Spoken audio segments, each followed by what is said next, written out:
Hi there. Welcome to AGW, Access to God's Word.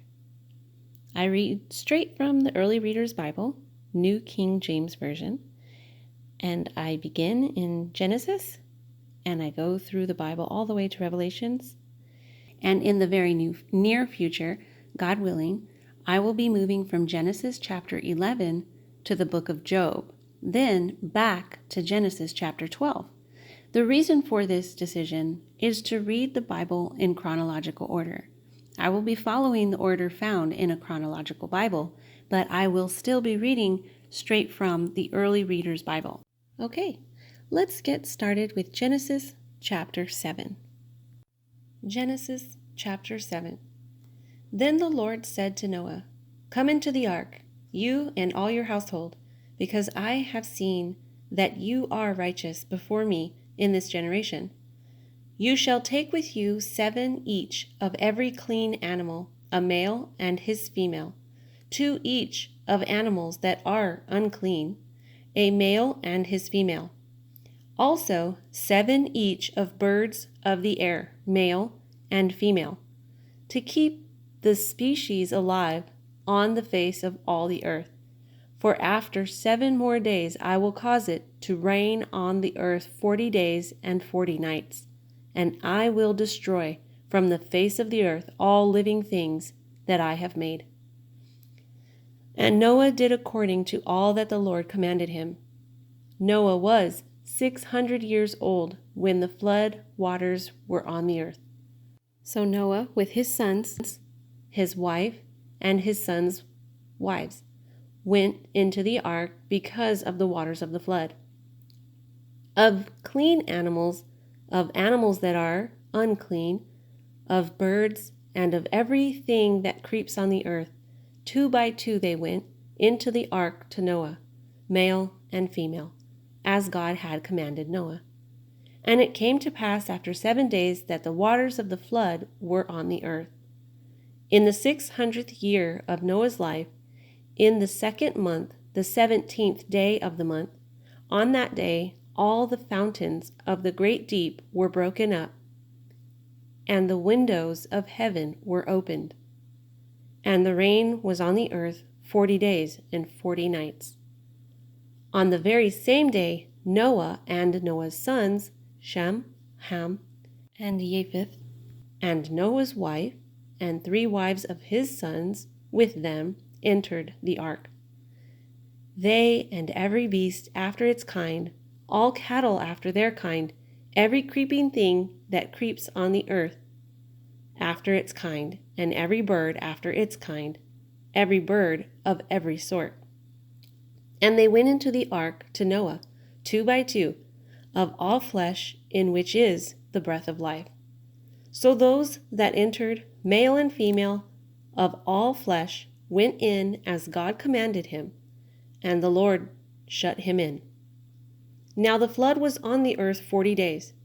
The waters increased and lifted up the ark, and it rose high above the earth. The waters prevailed and greatly increased on the earth, and the ark moved about on the surface of the waters, and the waters prevailed exceedingly on the earth.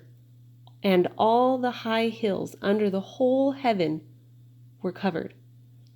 The waters prevailed 15 cubits upward, and the mountains were covered.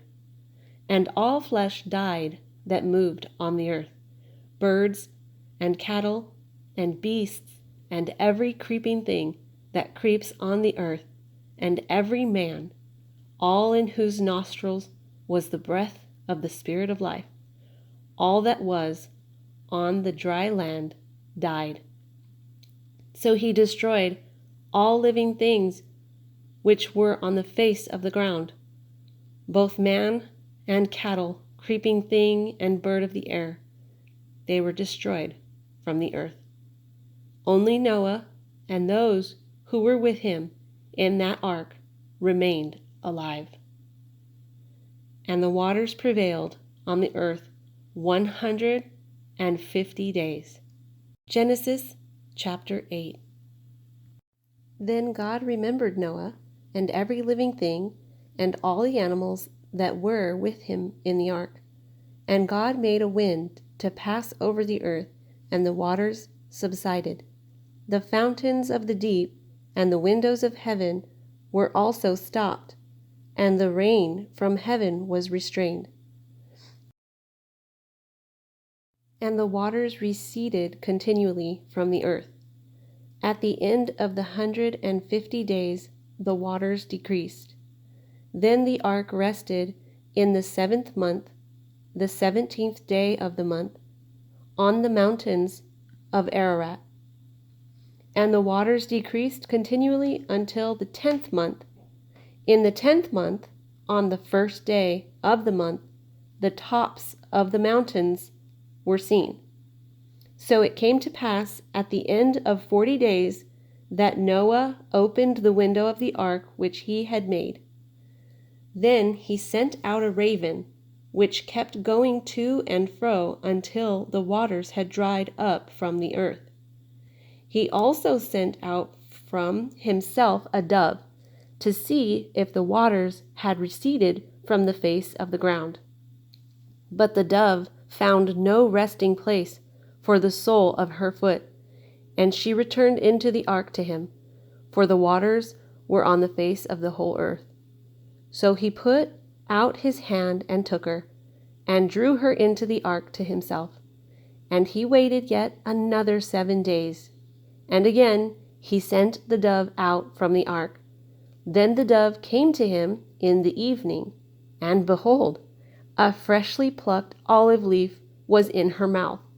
And Noah knew that the waters had receded from the earth. So he waited yet another 7 days, and sent out the dove, which did not return again to him any more. And it came to pass in the 601st year, in the 1st month and 1st day of the month, that the waters were dried up from the earth. And Noah removed the covering of the ark, and looked, and indeed the surface of the ground was dry.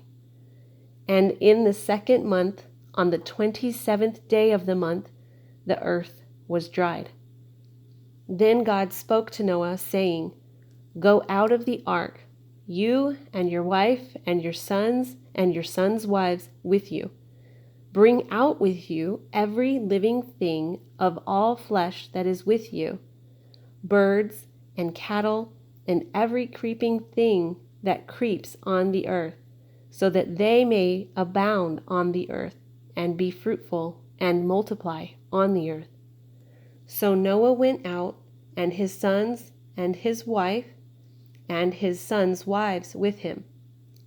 Every animal, every creeping thing, every bird, and whatever creeps on the earth according to their families went out of the ark.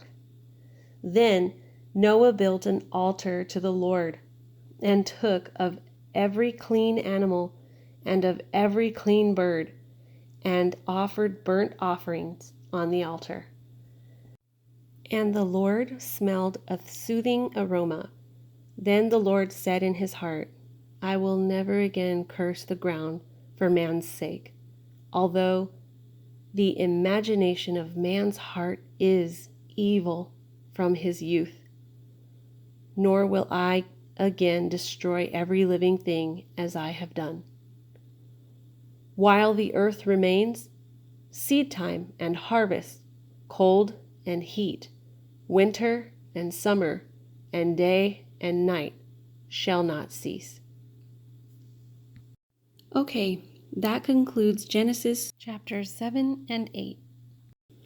Stay tuned for next time as we go through Genesis chapter 9. Bye for now.